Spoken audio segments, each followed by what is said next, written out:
Today on Keeping It Real, Cam loses focus and finds his mind wandering about an upcoming trip instead of focusing on what needs to be done. My day today will be spent studying Brazilian demographics. And I know what you're thinking. How did I get so lucky? I mean, come on. Most of us have to work, but you get to spend your day studying Brazilian demographics. How is that fair? Friday, my wife and I leave for a week in Brazil. I've been invited to speak at a conference next week in Sao Paulo. These types of invitations are rare for me. While at a conference in November, a young man approached me and said, "Can you do that same speech in February in Brazil?" "Sure," I said. "No problem. Easy." Well, it's not easy, which leads me to today, carefully studying and incorporating the Brazilian data to replace my U.S. data that I used in November. Much of the data is very similar. Young women are outperforming young men in education. Women are having first babies older and having babies into older age. People are getting married at older ages. Household sizes are falling. Lifespans are increasing, meaning Brazilians will be in retirement longer. There are worrying trends in whether the Brazilian federal system will be able to support retirees long term, much like there are new rumblings here about whether our Social Security system will be able to fund payments in the future. All familiar stuff.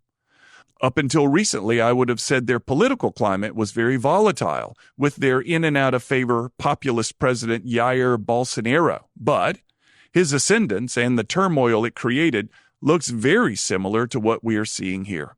Even his presidential portrait is of him in some combination of a scowl and a frown, much like Trump's presidential portrait that was released a few weeks ago. My comments will be translated into Portuguese as I speak, meaning I need to go slow so the translators can keep up. I find it difficult to pace myself like this. My words will need to be carefully chosen. When normally I can explain something well enough with a paragraph, I need to now do it in a sentence. Writing these commentaries each week have helped me as a speaker. Writing has taught me to be more precise in my speaking.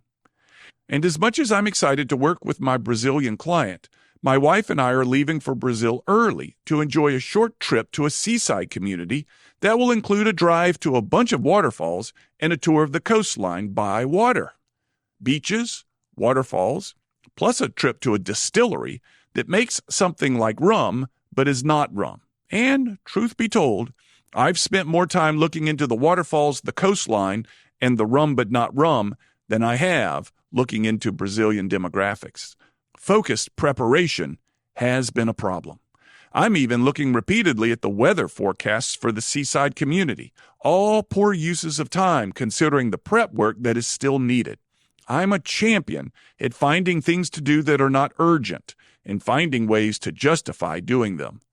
Like this commentary. And with that truth bomb announced, I will now put this away and get back to Brazilian demographics. I'm Cam Marston, just trying to keep it real. To hear more commentaries, search for Keeping It Real with Cam Marston on your favorite podcast app or follow Cam Marston on social media.